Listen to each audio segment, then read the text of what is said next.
So good morning and welcome to today's workshop on designing, or good afternoon actually, and welcome to today's workshop on designing an accessible course syllabus. The course syllabus is a really important component of your course. It should be precise, it should be clear, and it really should be accessible to all students. So the syllabus is often the first means of communicating with your students. And a well-designed and accessible syllabus would benefit all students and really set the tone for the semester in your course. So in this workshop, we'll talk about how to create a well-organized and accessible course syllabus that really sets the tone. I'll be your presenter today. My name is Amanda Hirsch, and I am the Assistant Director of Teaching Excellence and Support in the Center for Innovative Teaching and Learning at NIU. I've been teaching college writing and literature for 16 years, and I've been with CITL for over 5 years. Before joining CITL, I actually started my journey at NIU as a grad teaching assistant in the English department, where I earned my master's and my PhD in English while teaching first-year composition and literature survey classes. So I'll take any questions that you have throughout and at the end of the presentation. So if you have any specific questions related to what I'm covering, feel free to post those questions in the chat thread and I'll address them as they come up. So if you want to let me know, which department or division you're from, what's your role, what are you hoping to get out of this workshop?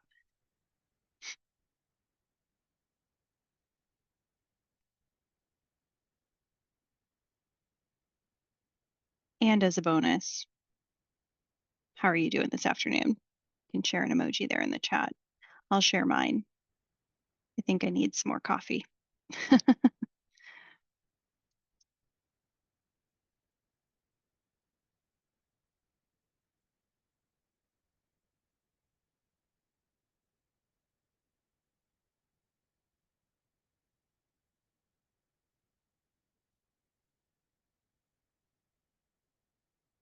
All right, so mathematics instructor looking for ways to improve syllabus. It's a good start, but there's always room for improvement. Yeah, that's true. I'm making improvements to my syllabi every semester. I find something that I want to tweak or change or just completely overhaul. So yeah, we'll get a good head start on, some ideas for maybe some additional things that you can include in your syllabus today. And here are our objectives. So in this workshop, we'll talk about some practical strategies for how to compare the traditional view of a syllabus with the student-centered view.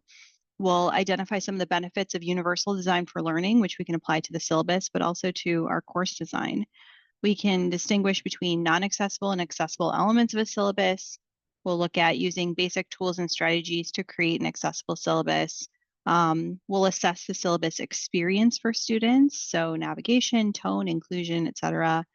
We'll also emphasize growth and asset-mindedness in the syllabus and consider the implications of AI too, because that's their hot topic. All right, so we want to rethink the syllabus and think of it beyond just the idea of it as a contract. So the traditional view is, okay, the syllabus is a contract between me and my students. We're focusing on rules and penalties. There's often an impersonal or authoritative tone to the traditional syllabus.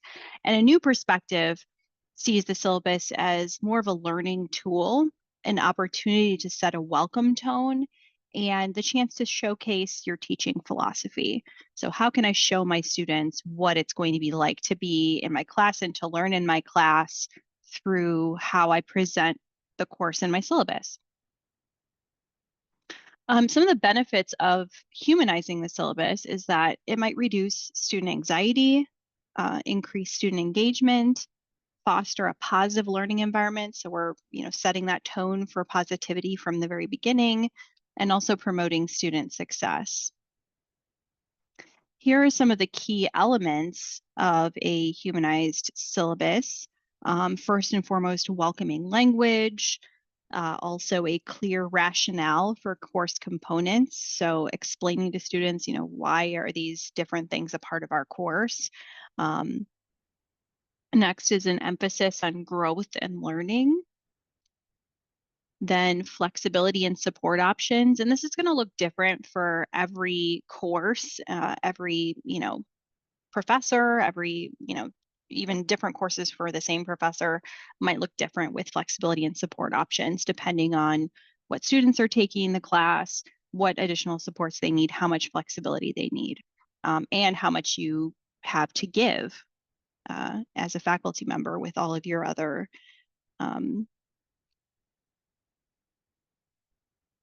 things that are pulling at your time. So, flexibility requires more of our time as faculty. So we want to make sure that we're not stretching ourselves too thin too, but also providing that support to our students that they need. And then finally, as I've mentioned, student-centered policies. All right, here are some examples. So transforming some of your language. So instead of saying late assignments will not be accepted, you might want to say instead, if you're struggling to meet a deadline, please reach out and we'll work together to find a solution. So there we're emphasizing communication and having students be proactive in communicating with us when they're struggling versus just a blanket statement that late assignments won't be accepted for any reason. So a way that you could use the syllabus as a roadmap is to guide students through their learning journey, highlight connections between topics, and then show also how the course fits into their broader education. So that's kind of the justification. Why are you needing to take this course, or why are you taking this course? Here's how it fits into your broader education and why it's valuable. And then finally, incorporating student voice. So you might want to consider involving students in syllabus creation, and that's not necessarily in creating the entire syllabus, but maybe, some course policies, talking through those policies with students and having them come to the decision about what those policies might look like and kind of steering them, in that kind of direction through guidance and, conversation in the classroom. And then because they've had a say in those policies, they might be more likely to remember them, to value them, to understand why they're there. Also allowing for some flexibility in course topics or assignments. So, how could students meet the course outcomes, but also give them some choice with how they do so. So, maybe an alternative assignment format. Students could write a paper or they could record a podcast episode or something. And then also encourage feedback on the syllabus throughout the semester. So one way you might be able to do that is through like a mid-semester survey or, touch points throughout the semester, get some feedback on your syllabus so that what's working for students, what's not working, what are they having trouble finding the answers to in your syllabus, and then you can make those adjustments for the next semester. So now that we've talked about the humanizing aspects of syllabus design, we'll get into a little bit more of the accessibility and discuss as a foundation for that universal design for learning principles and how they apply to the syllabus document. And we'll come back to this image too, but excuse me, universal design principles can be applied to the overall design of instruction as well as to specific instructional materials, facilities, strategies like lectures, classroom discussions, group work, web-based instruction, lab, fieldwork demonstrations. So universally designed curriculum provides students with a range of abilities, disabilities, ethnic backgrounds, language skills, learning styles.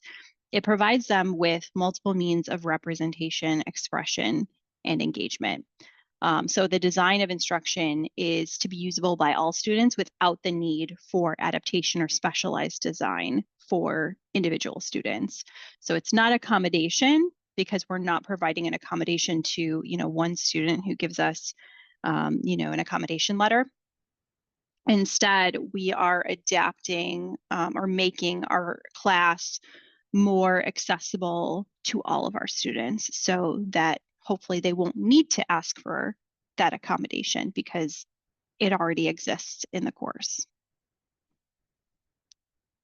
in the way that we've designed it. So we'll talk a little bit about the origins of Universal Design for Learning, or UDL. which evolved from the architectural concept of universal design, aiming to create inclusive environments and products. While physical accessibility in schools was a start, it didn't ensure equal access to the curriculum. So CAST, or the Center for Applied Special Technology, applied universal design principles to education based on Vygotsky's learning prerequisites, and they identified 3 brain networks. And this goes back to that image that we saw on the first slide, the 3 different brains. But there's affective or engagement, recognition, which is information identification, and strategic, which is information processing.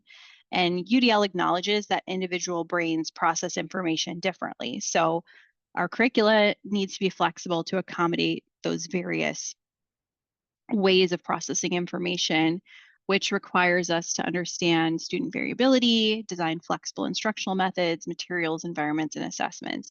And it provides UDL provides a framework to create and implement lessons with flexible goals, methods, materials, and assessments that support learning for all students. So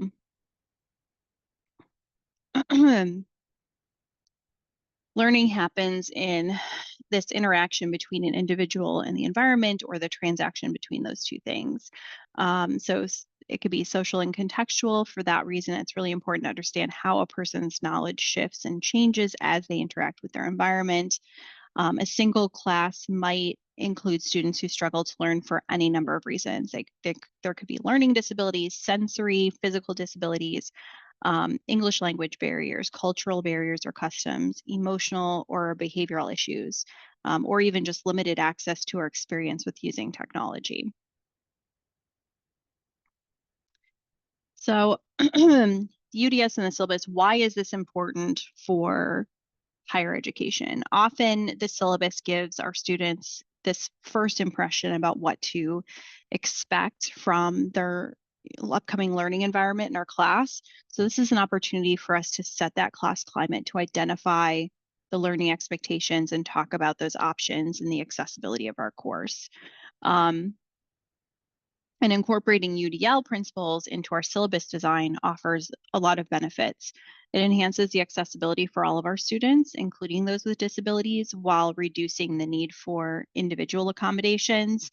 And this approach improves student engagement by catering to diverse learning preferences, providing choice in how students interact with course content, and it can support those learning preferences and encourage deeper understanding through different ways that we present information to our students. So it allows UDL flexibility, allows students to choose methods that work best for them, which reduces barriers to learning and promotes self-directed learning as well. And it also helps to better prepare our students for diverse workplaces by exposing them to multiple ways of engaging with information.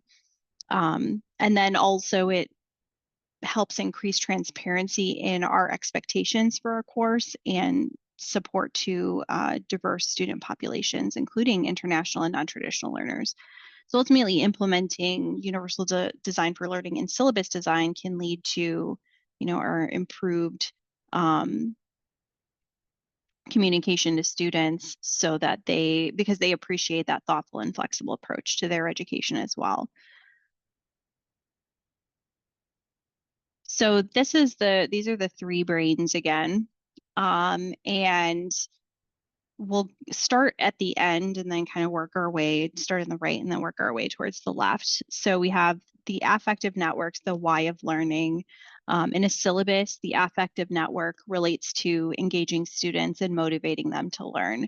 So it addresses our course rationale, for example, so clearly explaining why the course is important, how it relates to students' goals or future careers, our learning objectives, presenting clear, meaningful objectives that students can connect with personally. Variety in assessments, so offering choice in assessment types or topics to cater to different student interests, and supportive policies, like including statements about inclusivity, support services, welcoming class environment. So in other words, we're outlining the learning goals, the objectives, the relevance of the content, and any opportunities for choice within the course, and that links to this affective network. The strategic network, the how of learning, relates to how students are going to interact with the course content and demonstrate their learning. So in the syllabus, it would look like outlining the various types of assignments, essays, presentations, projects that allow students to showcase their learning in different ways. Scaffolded assignments, breaking down larger projects into smaller manageable tasks with clear instructions and deadlines. Learning strategies, suggesting effective study methods or approaches for success in the course. Technology use, explaining how technology will be used in the course, providing resources for students to learn those necessary tools, and feedback mechanisms, so describing how and when students are going to receive feedback on their work. So the strategic networks is using the syllabus to communicate regular routines, to establish expectations, outline timing and format of assignments, offer resources for the management of information. And then finally, all the way on the left, we have a recognition network, or the what of learning, and that focuses on how the information is presented. So in a syllabus, it would involve multiple formats, providing the syllabus in various formats. So we could provide, our typical text format. Maybe we provide an audio format or visual representations. Maybe we include, an infographic version of our syllabus. Clear organization as well. So using heading styles so that we have an accessible document for students with disabilities, bullet points, visual cues to make information easily scannable and understandable. Key information highlighting, so using those headings to emphasize crucial details like deadlines or grading policies, potentially including a glossary that includes definitions for course-specific terms or jargon. So in other words, we're being explicit about the ways in which students can access the content, such as textbook slides, course website videos, where to find background information, and multiple examples. So we've talked about universal design, but then let's talk about accessibility as well and accommodating students.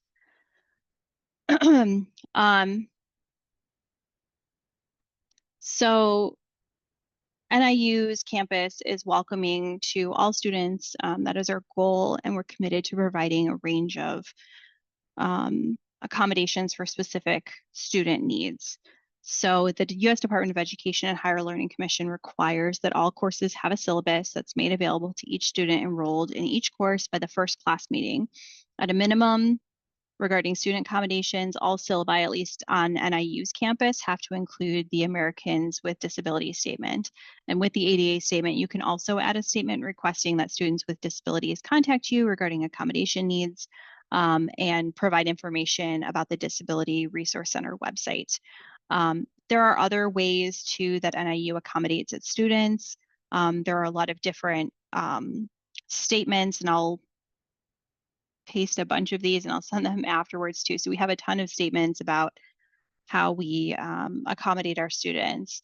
And you could include a statement also that says, something about how student success is important to you, that any student who has a circumstance that might have some impact on their work in the class and for which they might require accommodations, contact you early in the semester so that you can talk about that in a timely manner.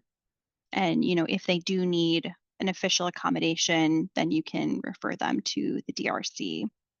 CITL also has some syllabus statement, inclusive statements for syllabi. So this is I think this is from ADEI actually. So the Academic Diversity, Equity, and Inclusion has their faculty toolkit. And I just dropped the link there, but they have a bunch of different statements that these are optional. You can include these statements in your syllabus. So an accessibility statement, a multilingual student statement, name and pronoun statement, the student sexual misconduct policy, undocumented students, diversity, equity, and inclusion, faculty toolkit. There's also statements on mental health and well-being, and low course materials commitment statement.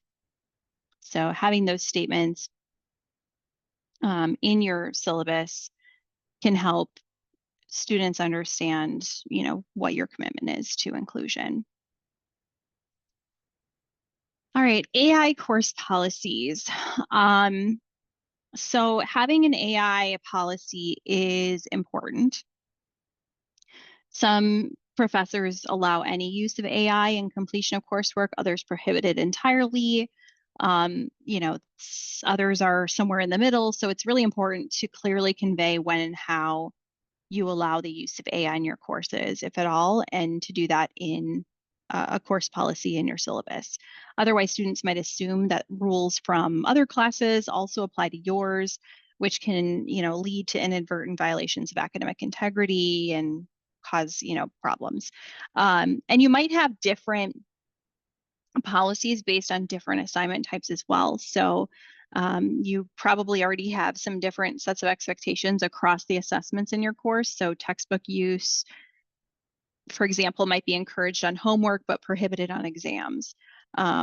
So we already have some variability in our course policies and what's allowed with what. So you might have different policies based on assignment type. So you might end up with those distinct policies regarding AI use. For example, it might be okay to use it for the brainstorming phase of a project, but not production of the actual final work. Or maybe it could be useful in helping improve essays, but prohibited on quizzes and exams. So whatever the case, be really clear about when and how you allow AI use. And then also explain the why behind your policy. Generative AI is quickly becoming a commonplace feature in our world. So it's already being used in workplaces to speed up tasks, brainstorm ideas, organize concepts, so many other things. Be clear about the value that you place on your assignments in terms of the learning value, and explain why you place the limits that you do on AI use in terms of how it would negatively impact student learning in those cases, versus how you think it might benefit student learning in cases where it's allowed. Also give guidance for the citation of AI. So if you allow students to use AI for anything, you might want to ask them for formal citation of any text that was generated by AI, as well as asking them to explicitly state how they used the AI for help. Guidance is becoming more available for citation of AI using formatting styles like APA and MLA. So there are some guidelines around that now. And then also just ask for help. If you're not sure how to get started or you want to discuss your policy with someone, instructional designers or our CITL staff, anyone in our CITL center would be happy to help look over your policy. In our we have some sample policies up on our website, and I will send that link to that to you. But we also have other policies from faculty and staff at NIU, I believe, in our Ultra course template too, I believe. Or is it in the Ultra Design Academy? I don't know. I'll find out and I will let you know. But we do have some sample policies, which are here at this website. And then I've put that in drop that in the chat there. And then we also have an AI toolkit. And we also have, let me find a link where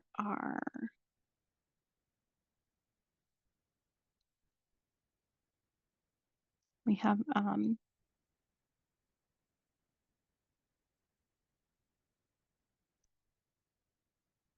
artificial intelligence.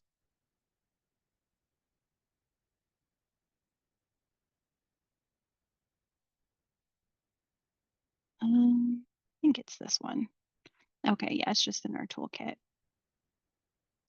And then we've also got like workshop recordings. We just did a workshop on what's new in AI on Monday. So that recording will be there too. So feel free to, if you're more interested in looking at more about AI and how we can use it, just let me know. Okay, let's see. Syllabus is getting too long. Yeah, you can include links. you can keep some things out of the syllabus and then instead put them in Blackboard um, in like a section in Blackboard. So have like the syllabus posted to Blackboard that's, makes it shorter, and then also include, the course policies, see our Blackboard course for other course policies, and then have those policies listed in the Blackboard course instead of putting them directly in the syllabus. I can't really talk about having a long syllabus because my syllabus is like 17 pages long. So I have a long syllabus, and that's without the course schedule, which I keep in a separate document. But yeah, I'm not opposed to a long syllabus, but I understand the pushback though in wanting to keep it a little bit more pithy. But yeah, you can definitely yeah, but you can definitely add those resources and those policies, add something about, these are the policies for our course, but see, maybe have like little snippets of them, and then have the full policies, tell them, for the full policy, see our Blackboard course, and then have them listed there in a module. Yeah, no problem. There's an AI resource that I want to highlight too called AI Hacks for Educators, and this is an open source book in PDF form. I will link it here in the chat. And it's really useful. But section 1, making teaching easier, has some tips. And obviously they go into more detail for each one of these and give some examples. But they talk about crafting an enticing welcomes statement for your syllabus. So this is around using AI as a faculty member. So we talked about AI policies for our students, but AI is also a tool that we could use. So how could we use it maybe to make our lives a little bit easier too? So I just wanted to highlight the specific tips around the syllabus, since that's what the workshop's about today. So craft an enticing welcome statement for your syllabus. And I actually did a couple of these as well. But again, and you can tell AI, I want to keep it to this short, give me 50 words, so that it's not going on and getting you past that 14-page mark. So summarize your biography for the syllabus, draft a syllabus statement to map course outcomes to NACE competencies, write a syllabus statement for how to succeed in this course, compose other syllabus policy statements. So you can use AI to kind of make some other tweaks to your syllabus too, and maybe make things more streamlined too. We have a syllabus toolkit as well. So definitely take a look at that.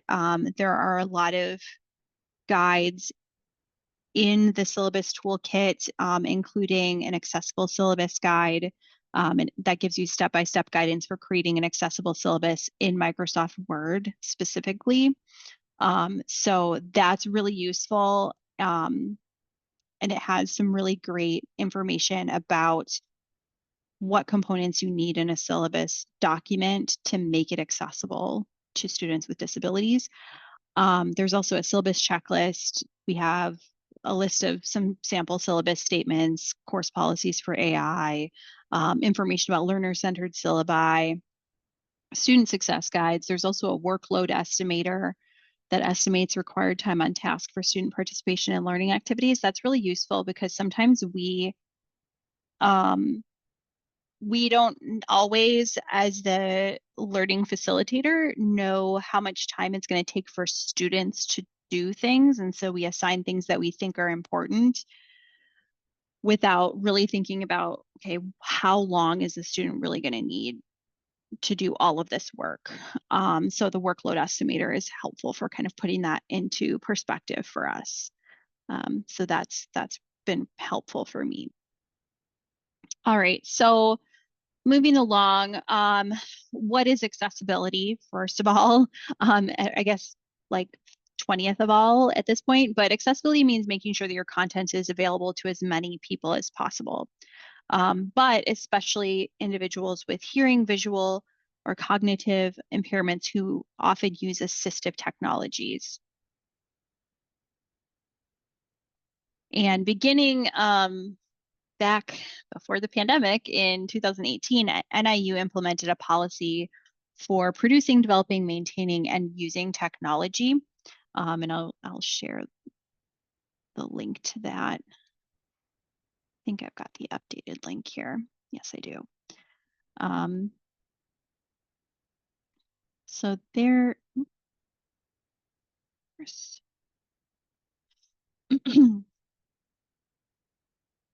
there is that link. So all electronic and information technology has to be accessible to people who have visual or hearing disabilities or who can't use a mouse or a keyboard. So this applies to everything from online course materials, videos shown in class or assigned to be viewed outside of class, web applications like MyNIU, copiers, printers, everything. So even if you haven't had a student who is blind, for example, or who has low vision or who is hard of hearing or deaf in a class, now is really the time, is always the time to make course materials accessible. And the DRC can also work with you to do things like captioning videos and creating accessible documents. So it's always the time to do that work, particularly before you have an accommodation request, because then you don't have to feel that scramble at the last minute to try to make sure everything is accessible, because you know that it's already accessible. We've got some accessibility checking programs as well. So these are just two of them, and I'll send those links through too. There's an accessibility checker in Adobe Acrobat X Pro. There's a quick check and a full check, so you can check the accessibility of PDF files. And then there's also an accessibility checker utility tool in Microsoft Word that you can use too. So those are really helpful. I've used both of them. And then of course we also have Ally in Blackboard. So when you upload files, it'll check for accessibility and give you that kind of gauge once it's processed it, and give you more information about how you can fix the problems that it flags and then upload improved copies. So some quick tips for accessibility in documents. Alt text is really important. So if there are any images, pictures, clip art, charts, tables, shapes, embedded objects, video, audio files, alternative text provides an audible description of a non-text object when an individual using a screen reader hovers over that image with their cursor. Alternative text is also known as alt text. In most programs, you can right-click on an object and select format to enter alternative text. Sometimes you might have to press, F1 or help to find out how to enter alternative text depending on what device you're using and what program and file type it is. Styles is really important. Use your program's built-in or custom styles menu to create titles, headings, lists, and normal paragraphs. Whenever possible, we want to use heading styles in numerical order. So the first level of heading is H1. So we ideally want to use H1 for the first level of heading, then H2 for anything that goes, as a subheading below that, and so on and so forth.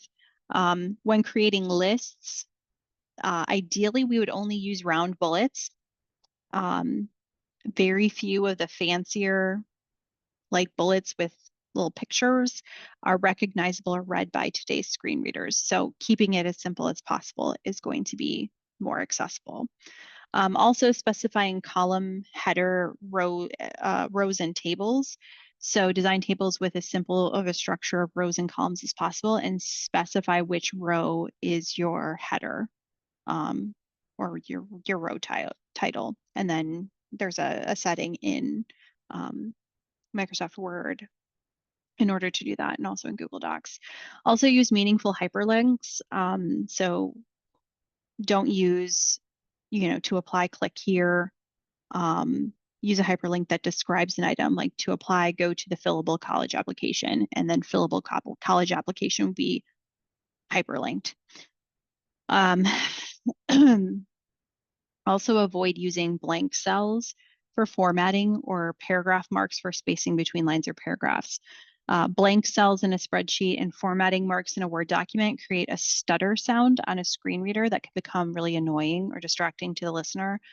It's better to use cell padding or cell spacing and paragraph and line spacing when you're creating documents, as opposed to, leaving an empty line, for example. Also include all closed captions for all audio files. Accessibility is as important to individuals with low or no hearing ability as it is for people with sight challenges. So include closed captioning for all audio files or video files in a document or presentation too. Also, as I mentioned on the previous slide, utilize those as accessibility check tools in the newer versions of most programs. And add space or small image or text box at the start of each document with an accessibility disclaimer.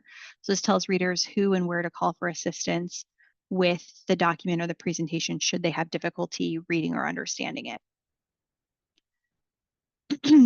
All right, so let's talk about a few more additional accessibility considerations. And these are just some things to keep in mind as you are designing your syllabus.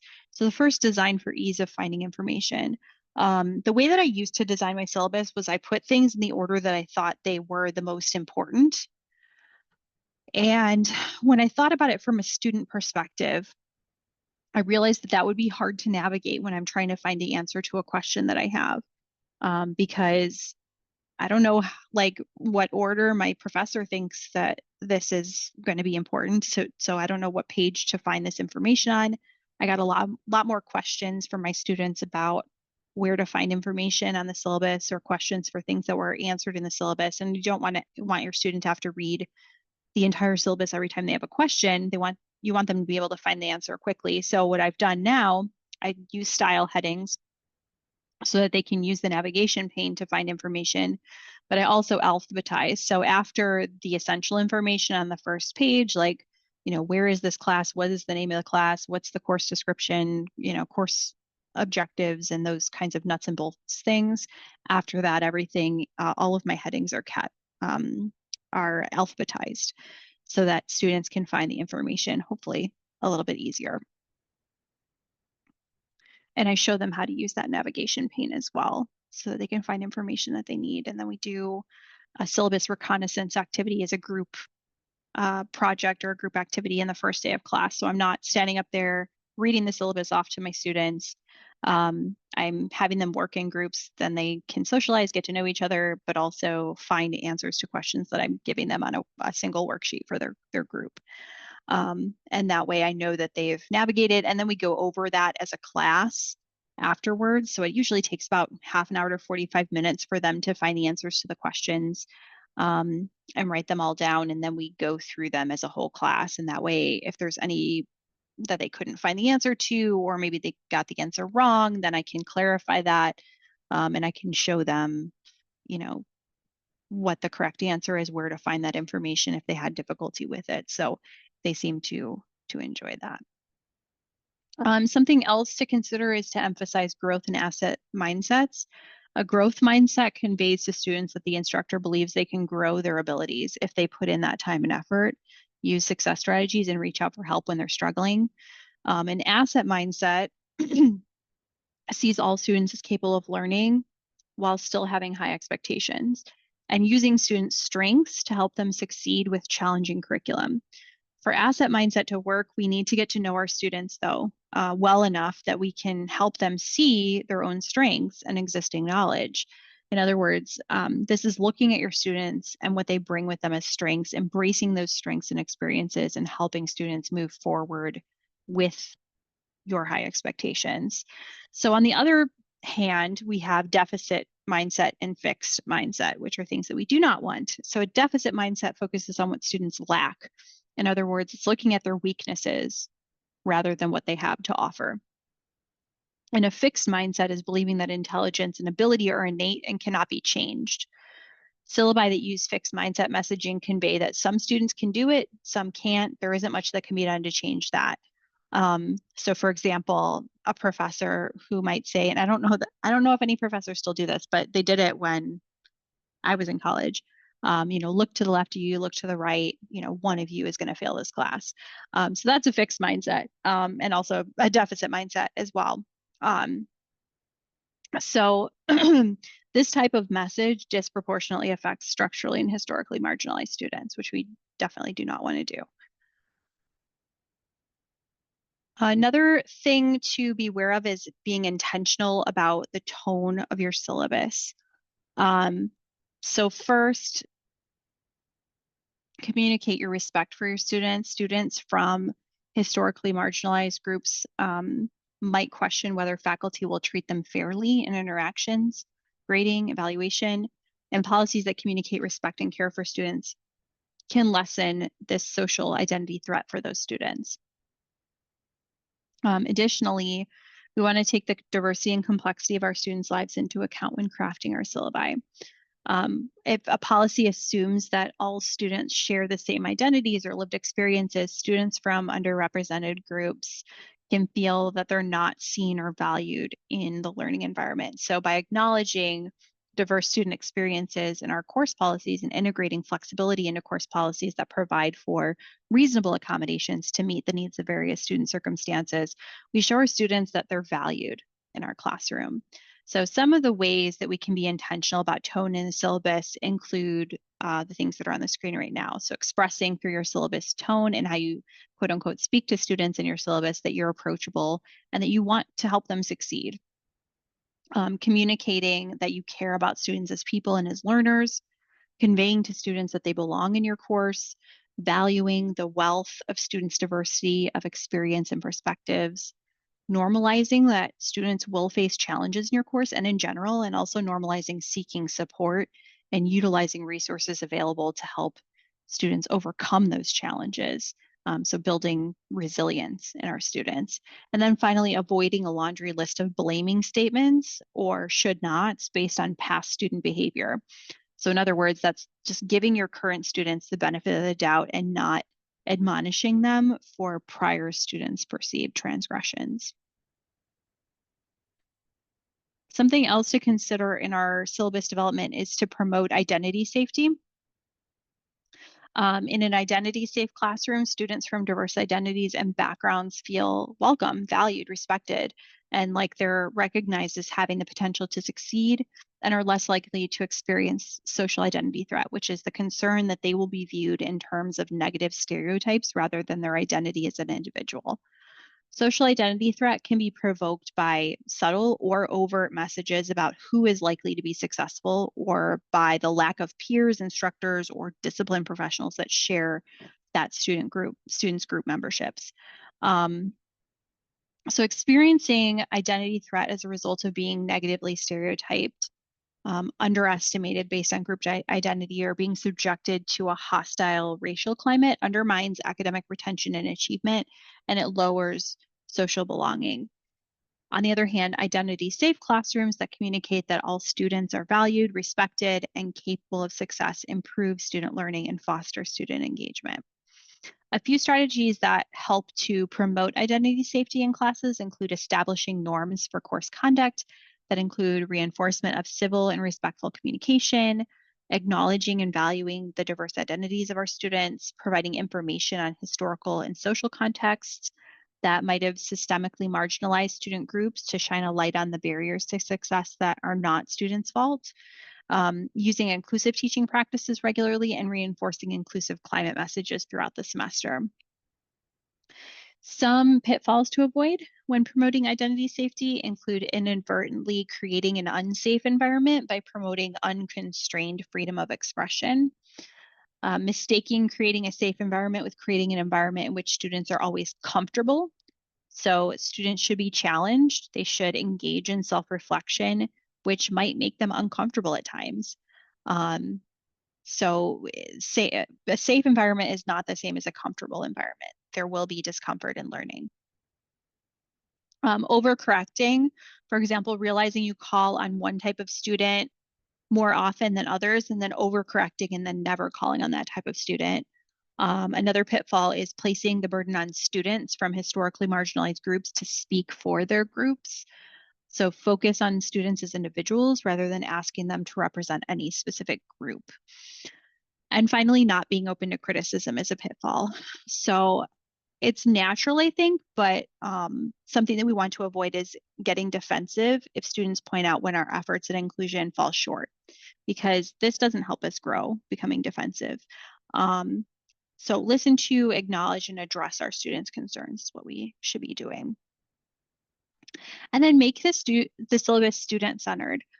Student-centered course policies promote equity in courses by communicating respect and considering the diversity and complexity of our students' experiences. So they're created in a way that fulfilling them doesn't place an undue burden on students from any individual identity group. Developing student-centered course policies is one of the most effective things that we can do to promote equity in our courses. Ensuring that course policies and practices acknowledge and accommodate the lived experiences of our diverse student populations can really help close income gaps. They can help us ensure that students' engagement and performance isn't negatively impacted by lack of access to resources or supports that are going to help them succeed, even when their life circumstances might present obstacles to their education. So to do this, course policies that acknowledge students' lived experiences and are written to work for all students help promote student engagement in courses. And it helps to lower that identity threat. It promotes student engagement. It increases social belonging, particularly, again, among those underrepresented or underserved student groups. So to make our syllabi more student-centered, we can do a few things. We can identify which student groups are on campus. Our classes are likely going to affect the broader campus community, so we want to know who is in that community. Also review course policies through the lens of each student group to make sure that we're not inadvertently disadvantaging or burdening students from any particular group. And if we have trouble with this, have some students or other faculty take a look at the syllabus to see where there might be equity issues. Also omitting policies that are inequitable or adding policies that address unmet needs of student groups. So for example, if students are caregivers, how could you craft course policies that help them succeed despite those caregiving challenges? And then compose policies with which students can actually comply. In an ideal world, all students would be able to submit their work on time every time. In the real world, life circumstances and challenges happen. So how can we craft a late work policy that actually works for students and for us? All right, so one question that I get a lot is whether student-centered policies sacrifice rigor.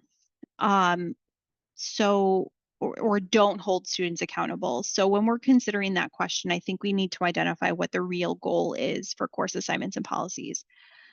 Is it to hold students to some arbitrary standard of behavior, or is it to accurately assess students' learning and mastery of concepts? Also, we need to think about what we mean by rigor. By rigor, do we mean challenging course content, or do we mean challenging course logistics? And we want there to be challenging course content, but not challenging course logistics. So regarding accountability, student-centered policies aren't designed to let students off the hook, but rather to provide a reasonable measure of flexibility so students can reach their potential and so their academic success isn't undermined by obstacles that are outside of their control. So basically, we're providing grace for students. We're not changing our expectations for the quality of their work or our grading standards, but rather we're removing barriers to student success that are predicated on students' life circumstances. So we're actually getting a more accurate picture of student learning when we employ student-centered course policies. Another question or concern is that student-centered policies are letting students get away with something or pull one over on us. But ultimately, they're not a free-for-all. There are limits. For example, curbing how many late submissions students can turn in. So we're introducing some flexibility to account for student circumstances, but we don't want to introduce so much flexibility that we spend more time chasing down students missing work than actually teaching. And the effectiveness is really going to depend greatly on how policies are designed and how they're carried out. So some key factors include teacher training and support, clear learning objectives and assessment criteria, scaffolding to build student decision-making skills, and balancing structure and flexibility. Studies on student-centered approaches show mixed results, with some indicating benefits for engagement motivation and certain learning outcomes when well implemented. So the key term there is well implemented. So student-centered policies, when they're thoughtfully designed and implemented, aren't a free-for-all, and they're really aiming to give students more agency within a structured educational framework. But there are valid debates about finding that right balance and ensuring that the approaches lead to strong academic and developmental outcomes.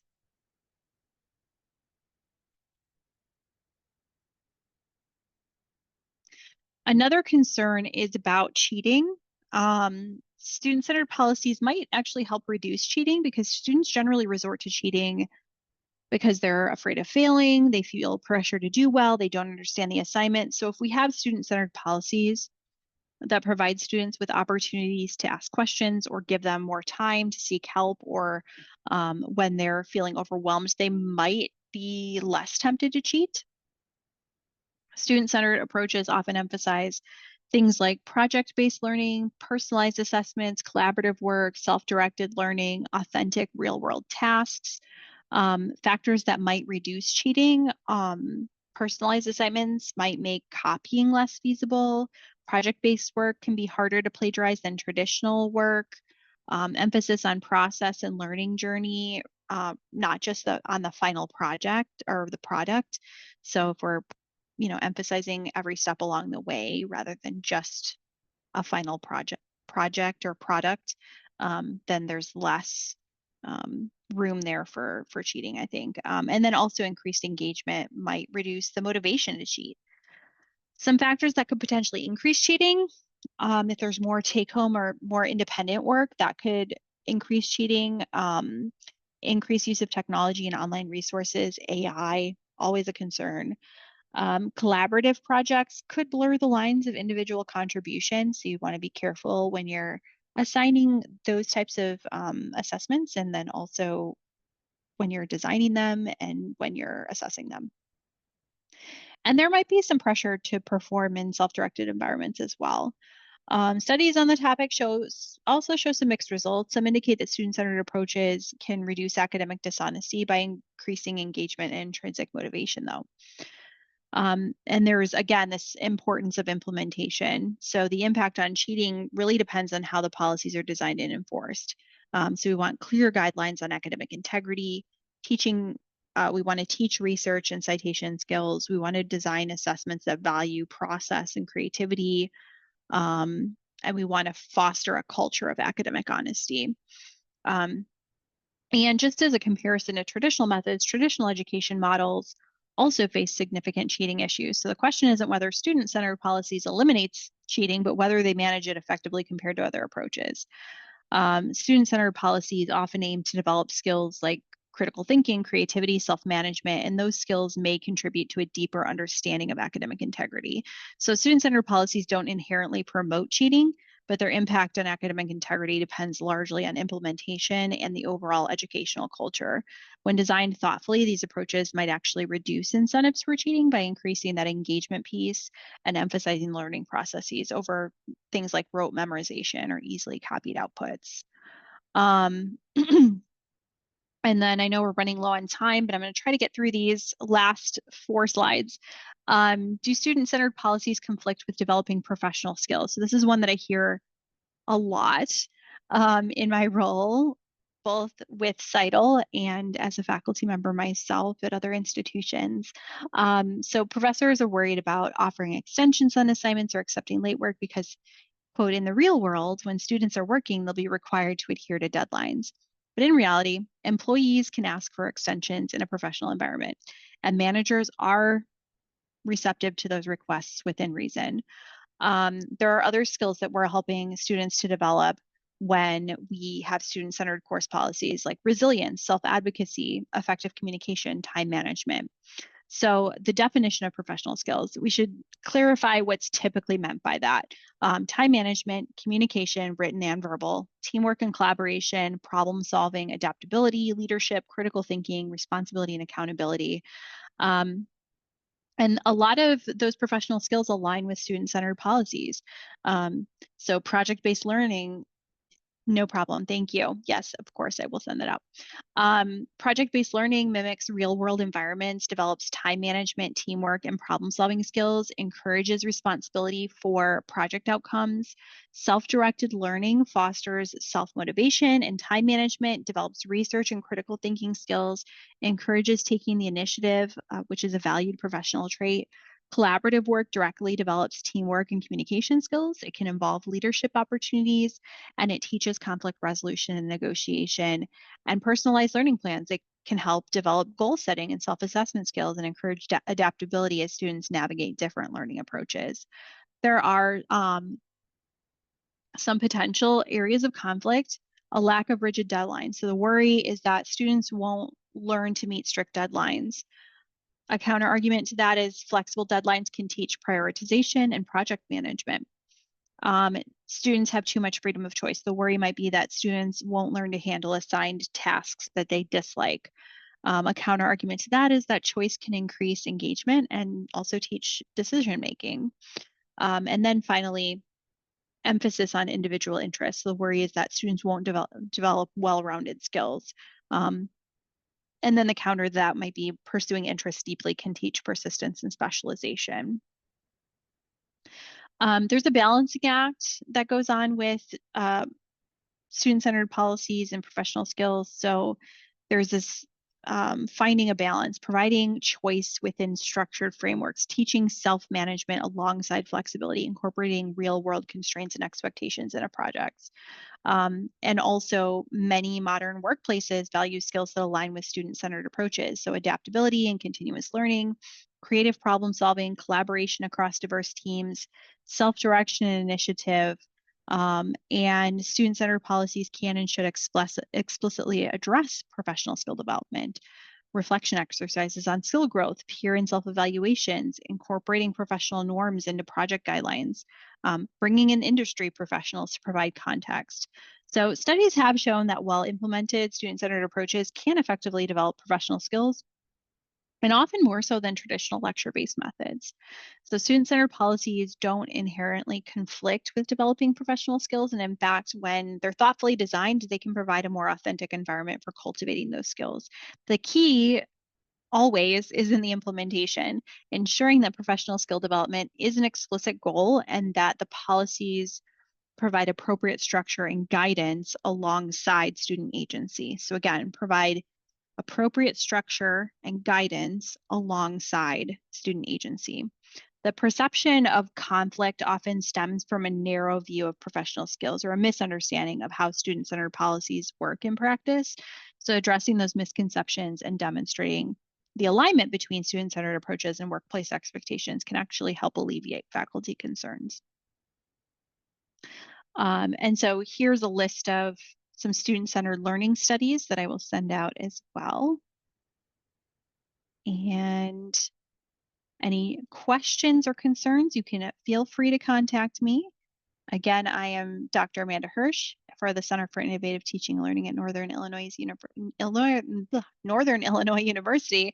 Thank you for attending today's workshop.